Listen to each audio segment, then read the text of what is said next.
Good morning Nazia. তুমি উঠেছ? ঘুম হয়েছে? ভালো হয়েছে?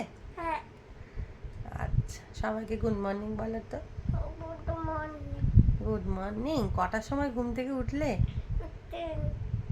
10 10 বাজে? তাহলে আর তুমি স্কুল যাবে না? স্কুল নেই কেন? 1 মাস ছুটি? আচ্ছা, তুমি 1 মাস কি করবে?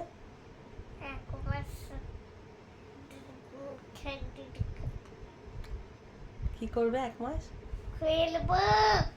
খেলবে? ও আচ্ছা। আর পড়াশোনাও করবে? আর কি করবে? হুম, খাবো, চান করবো, বাস করবো, সব কিছু করবো। আচ্ছা ঠিক আছে।